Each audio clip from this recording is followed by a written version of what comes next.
गगन मंडल मुरली धुन बाजे, गगन मंडल मुरली धुन बाजे,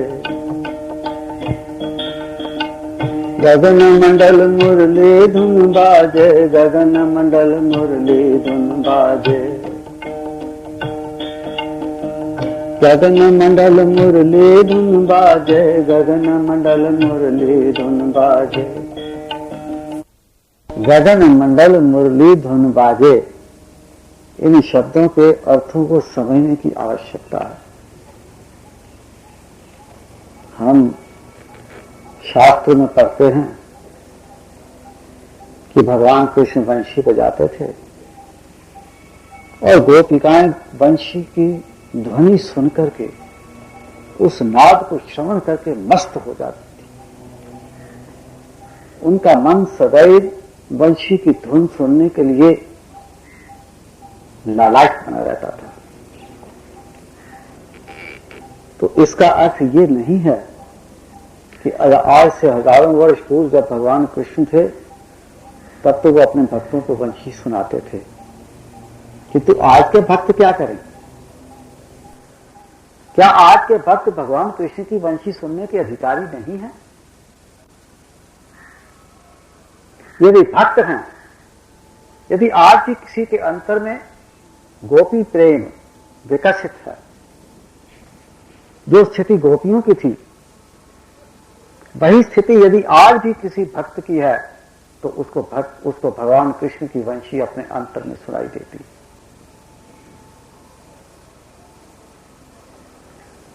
देखिए, एक आकाश बाहर है, गगन का अर्थ है आकाश। एक आकाश तो बाहर है, इसको कहते हैं भूताकाश अर्थात भौतिक आकाश। एक आकाश हमारे अंतर में है, जिसको कहते हैं चित्ताकाश, हमारे चित्त के अंदर का आकाश। चित्त का अंदर का आकाश जो होता है उसमें हमको इच्छाएं, वासनाएं, कामनाएं, क्रोध, लोभ, मोह इत्यादि और तरह तरह के विकार, अनेक वासनाएं हमें अपने चित्त में दिखाई देती हैं। हमको वंशी की ध्वनि सुनाई नहीं देती, हमको अपने अंतर में नाद सुनाई नहीं देता। जो भगवान कृष्ण की वंशी का नाद है, जो उसकी मधुरता है, जो उसका सौंदर्य है, जो उसमें मिठास है, वो हमारे जीवन में विकसित नहीं होता।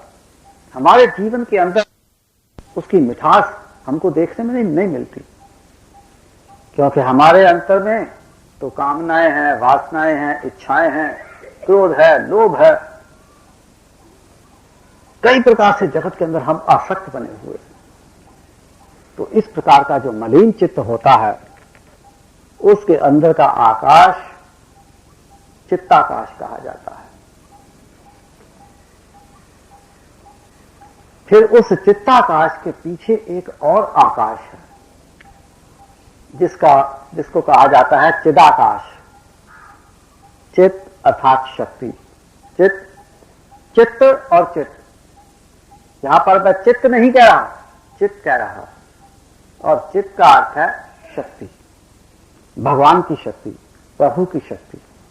और जब भगवान की, प्रभु की शक्ति की क्रियाशीलता चित्त के अंदर जागृत होती है और हमको कई प्रकार के अनुभव होते हैं, कई प्रकार के नाद श्रवण होते हैं, कई प्रकार के दृश्य दर्शन और ज्योति दर्शन होते हैं, तब भगवान कृष्ण की वंशी हमको अपने अंतर में सुनाई देना आरंभ हो जाती है। तो यहां गगन मंडल मुरली धुन बाजे, अर्थात हमारे शुद्ध चित्त के अंदर, चिदाकाश के अंदर भगवान कृष्ण की मधुर मुरली की ध्वनि सुनाई दे रही है, नाद श्रवण हो रहा है हमारे अंदर, हमारे अंदर उस शक्ति की प्रत्यक्ष क्रियाशीलता हमको अनुभव हो रही है। गगन मंडल मुरली धुन बाजे, गगन मंडल मुरली धुन बाजे, संत करत सेवा प्रभु तोरी, संत करत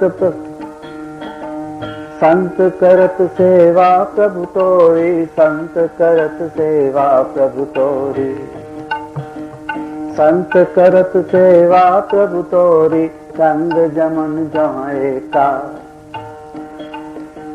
गंग जमन जहाँ एका, गंग जमन जहाँ एका,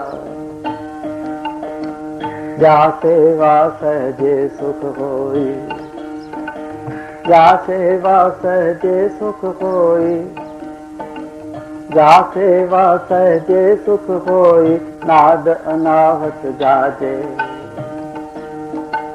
गगन मंडल मुरली धुन बाजे, गगन मंडल मुरली धुन बाजे, गगन मंडल मुरली धुन बाजे, गगन मंडल मुरली धुन बाजे, गगन मंडल मुरली धुन बाजे। गोपिन सुन सुन, गोपिन सुन सुन हुई बावरी, गोपिन सुन सुन हुई बावरी, मुरली तेर सुने जो, मुरली तेर सुने जो।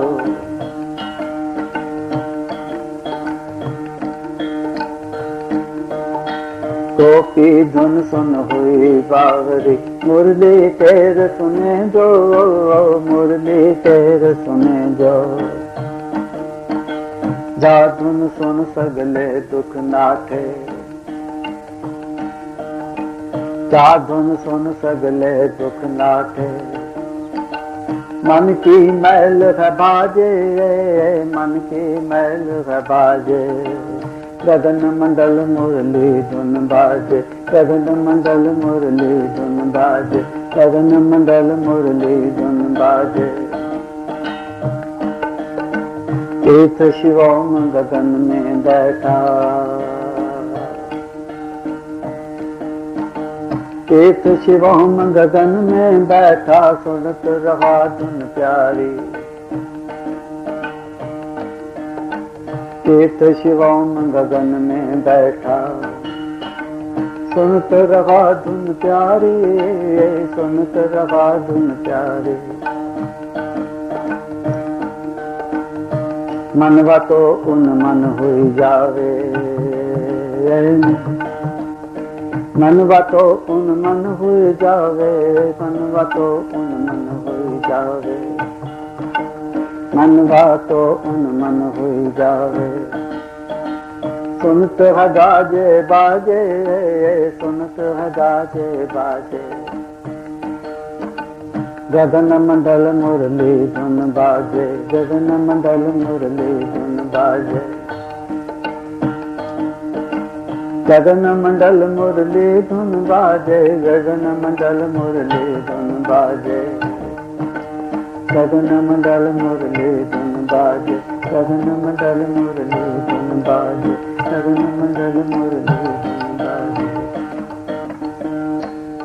अब यहां पर कवि गोपियों की बात करता है। गोपी का अर्थ है ऐसा भक्त जिसका चित्त भगवान से मिलने के लिए और भगवान की वंशी की धुन सुनने के लिए तड़पता रहता है। मैंने अभी आपको कहा कि जिसको हम भक्ति मानते हैं वो तो केवल मात्र गौण भक्ति है, सेकेंडरी भक्ति है, वो मुख्य भक्ति नहीं है, क्योंकि मुख्य भक्ति चित्त की एक अवस्था विशेष है। माला फेरना, लंबा तिलक लगा लेना, भक्तों जैसा वेश बना लेना और भक्त जी कहलाने लग जाना, ये तो बहुत सरल है, जगत के अंदर कोई भी कर सकता है। कोई शास्त्र पढ़ करके और बड़ा अच्छा प्रवचनकार बन जाना, और लोगों से पूजा करवाने लग जाना, ये तो कोई भी कर सकता है। किंतु हृदय की वो अवस्था जिसके अंदर के भगवान के दर्शन की, भगवान से मिलन की और भगवान की वंशी की ध्वनि को सुनने की तड़प को, चित्त की ऐसी अवस्था बना पाना किसी बदले का ही काम होता है। तो हम सब का लक्ष्य तो यही है, हमारी ऐसी अवस्था हो अथवा नहीं हो, किंतु हम सब का लक्ष्य एक ही है और हम उसी ओर बढ़े चले जा रहे हैं। कोई बहुत तेजी के साथ आगे बढ़ रहा है, कोई धीमे धीमे बढ़ रहा है, कोई गिर पड़ता है और फिर गिर करके गिरा ही रहता है। बड़े देर के बाद, कई वर्षों के बाद, कई जन्मों के पश्चात वो फिर उठ खड़ा होता है और फिर चलने लगता है और कोई भागता हुआ आगे चलता चला जाता है। एक के पश्चात एक अनुभव करता ही चला जाता है साधना का, और भगवान के प्रति उसका प्रेम का भाव, उसकी तड़प कभी टूटती नहीं, कभी विखंडित नहीं होती। ऐसे प्रेमी भक्त को गोपी कहा गया है। और ऐसा भक्त जब अपने अंतर में भगवान कृष्ण की वंशी सुनता है, मस्त हो जाता है। आज से कुछ वर्ष पहले उन दिनों मैं ऋषिकेश में था, किसी ने मुझे एक दिवाली कार्ड भेज दिया।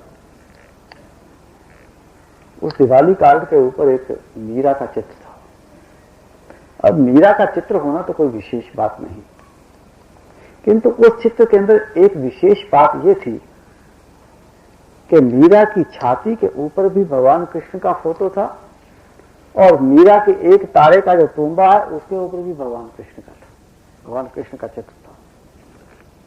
अर्थात मीरा का जो टुंबा बजता था और उसमें जो गायन वो गाती थी, वो वास्तव में मीरा नहीं गाती थी,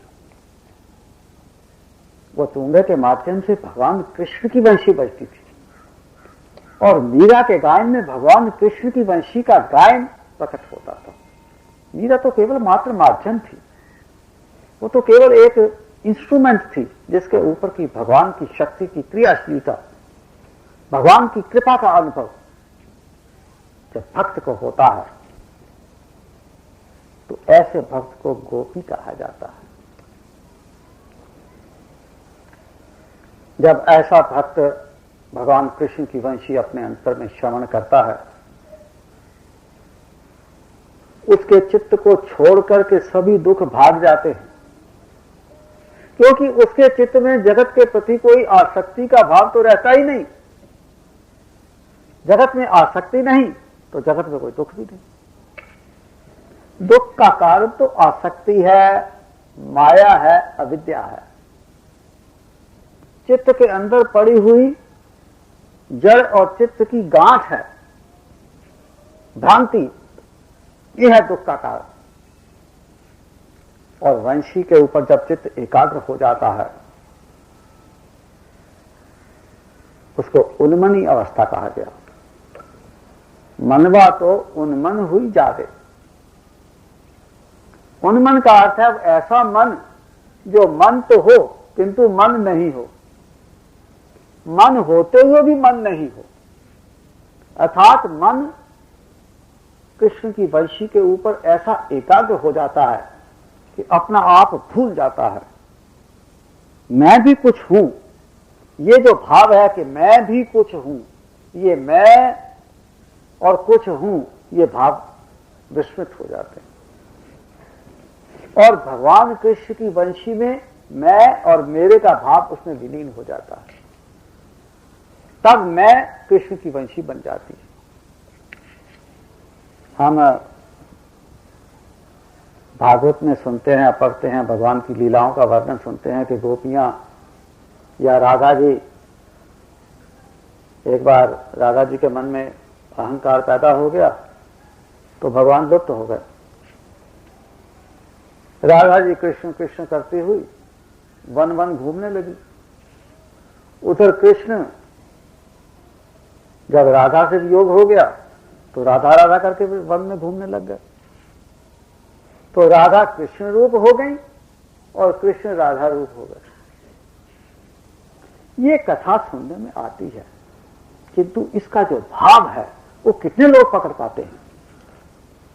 वो चित्त की एक ऐसी अवस्था विशेष है जिसमें हमें जो अपने अंतर में नाद सुनाई देता है और उस नाद के ऊपर हमारा चित्त एकाग्र हो जाता है, हमारा मन रहते हुए भी उन्मन हो जाता है, अर्थात हमारा मन उस चित्त के उस वंशी के लय के अंदर ऐसा लीन हो जाता है कि मैं हूं ये भाव रहता ही नहीं और कृष्ण की वंशी का रूप धारण कर लेता है, कृष्ण का रूप धारण कर लेता है। और भगवान तो भक्तों के भक्त हैं ना, भक्त का वियोग भगवान से भी सहन नहीं होता।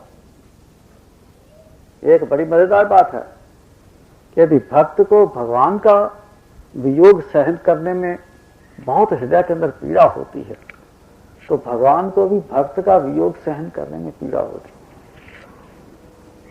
कहने का भाव क्या कि भगवान और भक्त दोनों एक हो जाते हैं। भक्त और भगवान में किसी प्रकार का कोई अंतर रहता ही नहीं, ऐसी एक अवस्था है और उस अवस्था का नाम है गोपी अवस्था। उस अवस्था का नाम है उन्मन अवस्था, जिसके अंदर के आपका मन होते हुए भी मन कोई आपके अंदर नहीं रहता।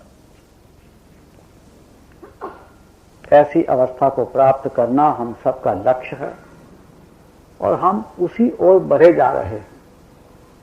आज हम जगत में राग द्वेष में उलझे हुए हैं, अहंकार और क्रोध में उलझे हुए हैं, जगत के अंदर फिर फंसते हैं फिर निकलते हैं, कभी गिरते हैं फिर उठते हैं, कभी गिरते हैं तो वर्षों तक जन्मों तक गिरे ही पड़े रहते हैं और फिर किसी जन्म में उठ करके फिर चलने लग जाते हैं। किंतु हम सब धीरे धीरे करके उसी एक लक्ष्य की ओर बढ़ते चले जा रहे हैं और वो अवस्था है गोपी अवस्था। गोपी अवस्था वो अवस्था है जिसमें कि भगवान कृष्ण के अंदर विलीन हो जाने से पूर्व चित्र की अवस्था का नाम गोपी अवस्था।